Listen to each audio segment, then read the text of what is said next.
That's a 1928 Ford Tri-Motor. More importantly, it's my 1928 Ford Tri-Motor. They only build 199, and mine's the best of the bunch. State of the art. 10 years ago. Gus, my mechanic. He keeps things from falling apart. He's also my only employee. Hello, Gus. I'm back. Just look at you. Did you forget your umbrella? Nope, I was out swimming. On that topic, a nice bath wouldn't hurt you either. Women like the smell of hard, honest work.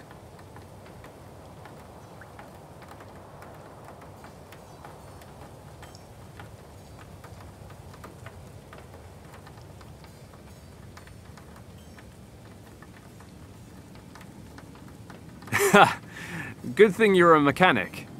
You'd have starved as a comedian. You won't find a better wrench monkey for the money. Oh, save it. You just make sure the engine starts running again. No problem, boss. By the way, there's an officer waiting for you in the office. An officer? Did he say what he wanted? No, but he said he wanted to wait and speak to you in person. That doesn't sound good. It's just not my day today.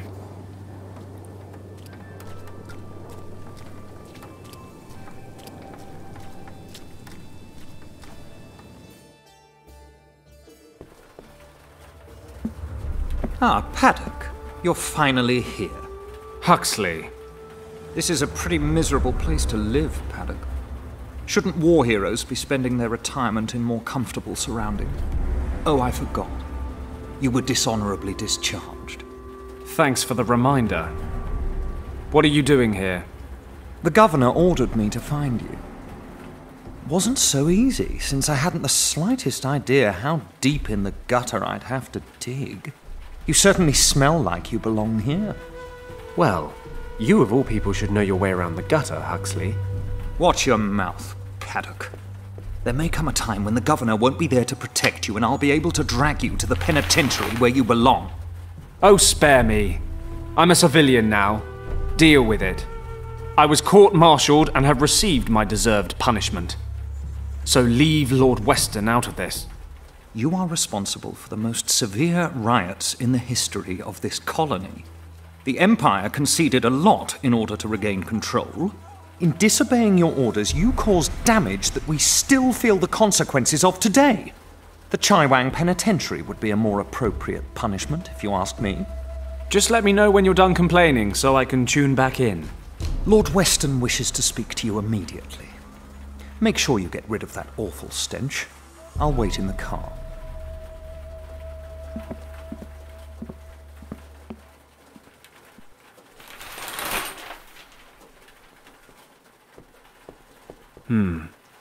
What would the governor want? If he sent none other than his adjutant to look for me, it must be important. Better not keep him waiting. Lord Weston's always been good to me. I owe him a lot.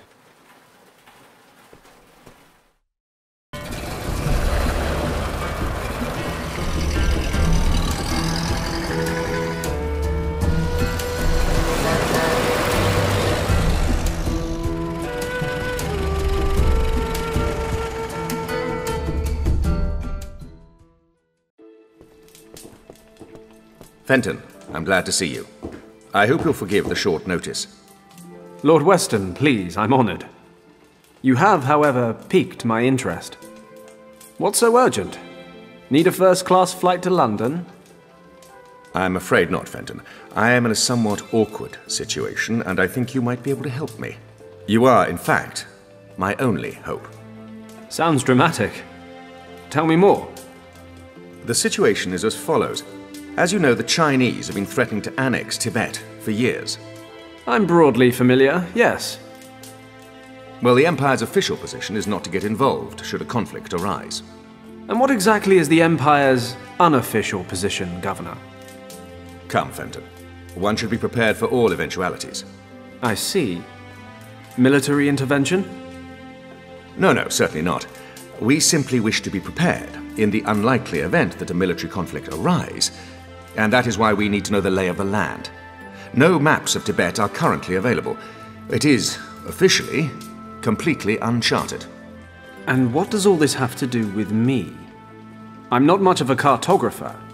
You have enough of your own. Quite right, Fenton. We have, in fact, already sent out an expedition. Entirely off the record, you understand? The Chinese must be kept in the dark. The last thing we need right now are diplomatic complications. The problem is, the expedition disappeared without a trace a few days ago. We haven't the slightest idea what their status might be. You've sent a rescue party? 2. Both returned, empty-handed. No trace of them, not a clue. So now what? I can no longer rely on military options. Eventually, the Chinese will get wind of the situation. The matter must be handled with discretion. Fenton, I want you to find our men. Well, I'm certainly flattered. But what makes you think I'd do the job any better? You said yourself you've got no maps. And I'm far from a local expert. Come, Fenton, you had quite the reputation. You've completed, successfully, numerous missions of this nature. I, for one, have the greatest confidence in you. Honored, I'm sure, Lord Weston. But like you said, I had a reputation. I don't regret my time with the forces, but those days are over now. When they needed a scapegoat for the winter riots, I stood my ground, dishonorably discharged. So tell me, why should I lift so much as a finger for the Empire now? I realize that, Fenton, and I predicted this response. But you should know, this is about the people, not just the army. With all due respect, sir, appealing to my sense of compassion won't work. Oh, stop being so hard on me. You'll get all the financial support you need, and perhaps I can assist you in settling your little difficulties with the local competition. Tempting, but no thanks, Governor. Any other matter, I'd be happy to help. But there's a file in my life labeled Army, and it's closed. But what if the situation weren't so cut and dried? Enlighten me. Richard, Fenton. Richard was the expedition leader. Richard? You wait till now to tell me that? Fenton, I am the governor, and Richard is an officer. That he is my son shouldn't affect the performance of my duties. That may well be, but it can damn well affect mine. You know how close Richard and I were at the academy. I have a right to know what's going on, don't you agree? You are right. I know how much Richard means to you. How couldn't I? After everything you've been through. Good. So tell me what I need to know. I'm leaving now. You'll find all the information I've been able to collect in this dossier. Thank you, Fenton. I will never forget what you've done for me. Thank me when I found him.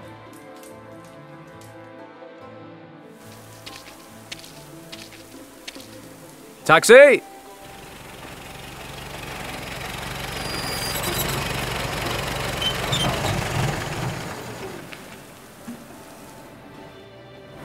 Richard, what have you gotten yourself into? I've known you for most of my life, and I've never seen the old man so worried about you. I can understand why as well. No contact for over 10 days. Disappeared without a trace 400 miles east of Lhasa, in a completely unexplored region the size of England. What the hell happened? Avalanche? Snowstorm? That part of Tibet may as well be the end of the world.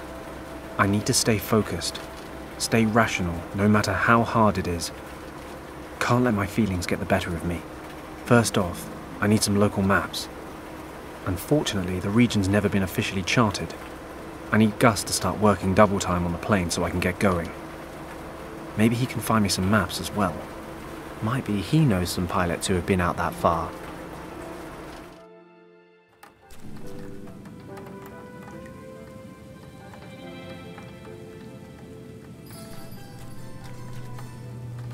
Hey, Gus.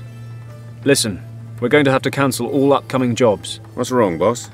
Are you in some kind of trouble? You could say so. I'm going to Tibet. Tibet? What do you want to do in Tibet? Don't take this personally, but I can't talk about it. Actually, you're not even supposed to know I'm flying. Aha, well, if it's none of my business in the first place, I'll just carry on slaving away like nothing happened. I told you, it's nothing personal. I need some maps of Tibet. Maybe you can help me. I realize it's pretty much unexplored, but there must be something out there I can use. Do you know anyone who knows his way around the country? Most pilots around here head south. You could try old Wang. Hey, yeah, he mentioned it once or twice. Once or twice. He never stops talking about his time over there. And he reckons he's mapped a great chunk of the place. Can't you think of anyone else? Oh, yeah, of course. I know hundreds of people with maps of Tibet just lying around at home. What's the matter with you? Still having a hissy fit over that fight you two had? I mean, don't get me wrong, I don't have a clue what went down with you two, or why Yen quit working here all of a sudden. Nobody tells me anything. But if your quest is so important, I suppose you'll just have to talk to him. Okay. I guess I don't have much choice. Exactly. So, you two haven't seen each other since then? No. And his little niece, what's her name again? Kim. Oh, yes, Kim. So, you aren't in touch with her either? No. Why, should I be? I just had an inkling. You spent all that time over there when you were younger. You're practically part of the family. And, well, are you saying she wasn't your type? Nonsense. No idea what she's been up to. You know anything new? Well, I did run into Wang at the club. Talked about the old days a bit. I think he misses flying, but he'd never admit it. He's retired now. He still lives in that old house on Victoria Road. He moved. Don't ask me where to. He never said, and I never asked. Great. And how am I supposed to find him? Maybe Shen in the bar can help you out. He makes it his business to know about the punters. Good idea. I'll drop by to see him. That's all for now, Gus. See you later. See you later, boss.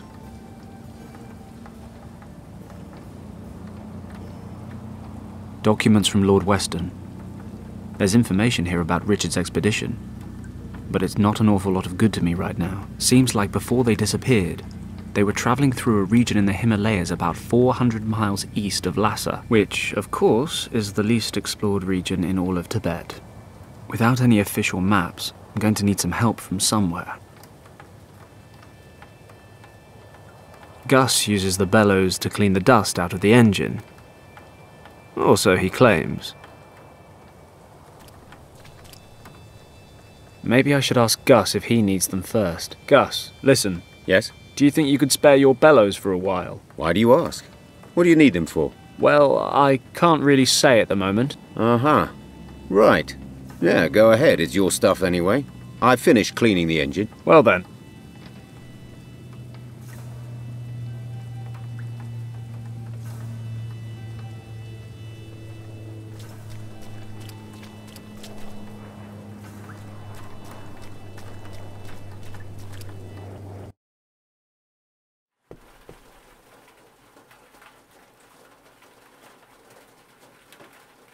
All crap. Lucky everything in there's useless, because the doors are rusted shut. Richard, me, and the rest of our graduation class from Sandhurst. That was in 1927. We were deployed to Hong Kong after military academy. Seems like it was only yesterday. Kind of wish it was. My bathroom. Okay, I admit, it's not exactly a room.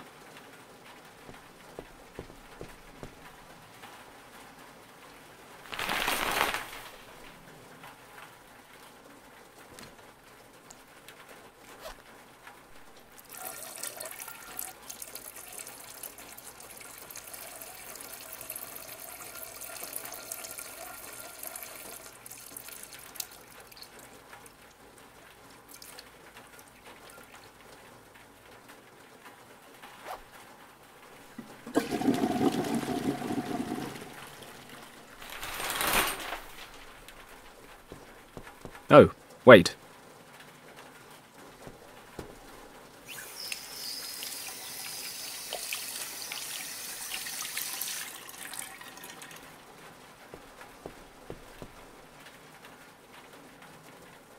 My only photo of my old man. He died in Flanders during the Great War in 1917.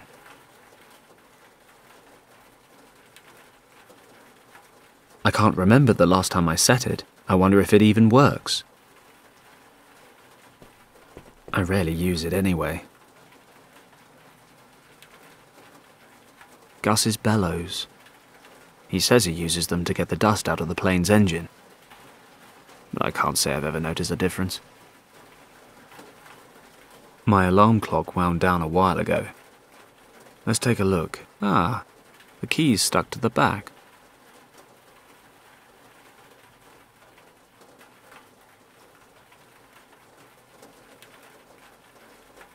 My hammock. If it could talk, it'd have tons of stories to tell, mostly about how I come home drunk, go to sleep, and wake up on the floor. I need to rescue my best friend from unknown dangers in uncharted Tibet. A nap would be nice, but somewhat irresponsible. Inches on one side, centimeters on the other. A real all-rounder. Who knows what that might come in handy for? Something, I'm sure. A photo of my mum. She died last year. She looks happy. But since Dad died, she was never quite the same. I suppose that's why she wasn't so keen on my career path. Oh well, it's in the past now. Without Mum on the scene, I've got nothing tying me to England anymore. Which is probably why I'm still wasting my life here smuggling and boozing. Not in that order. I've had this old thing for years. It's been halfway round the world with me.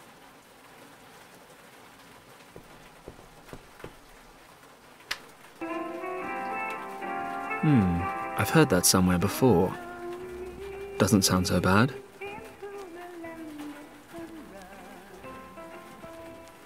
The safe was already here when I moved in. I just use it for old documents and what have you. Freight documents and other old files. Not much use.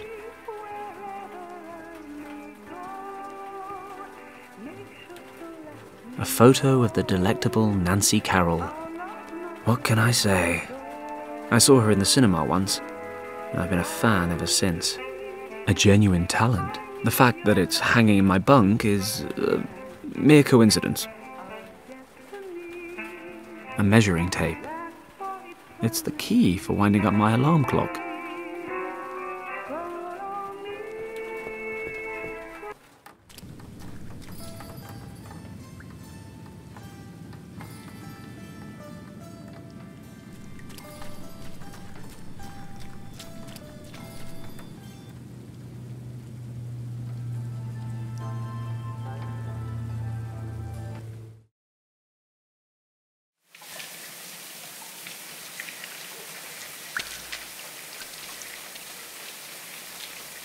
I have to be careful. I'd like to avoid meeting the triads again. I better make sure the coast is clear.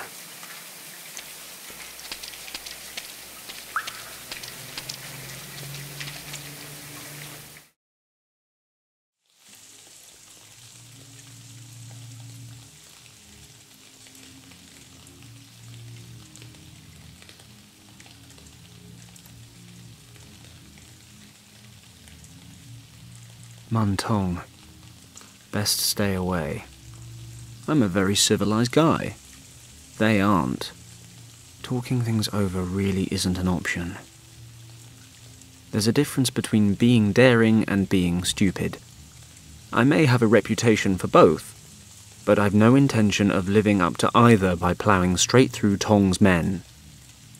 I need another way in. Tong's men. I should have figured they'd still be hanging around this place. I'm a very civilized guy. They aren't. Muntong. Best stay away. Tong's men. Tong's men. Okay, Tong and his men are hanging around outside the club, so there's at least a slim chance there's no one inside.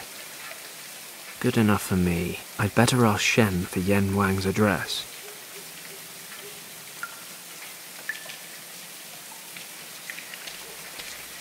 Dirty flies. They must like this dry patch under the roof. What was that?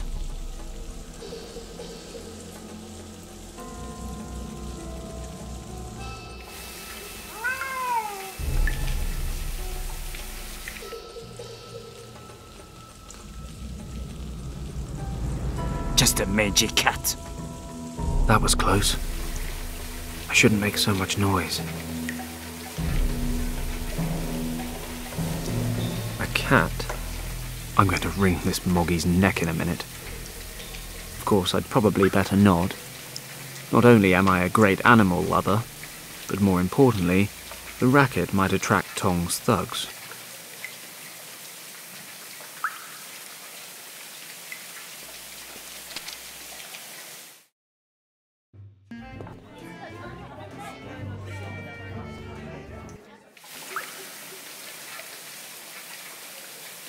Rubbish. I don't want to rummage through the rubbish, and I don't have to either. I shouldn't get too close to that cat. If it starts making a racket again, trials will come flying around the corner. I need to lure it away somehow. What is it that cats like playing with?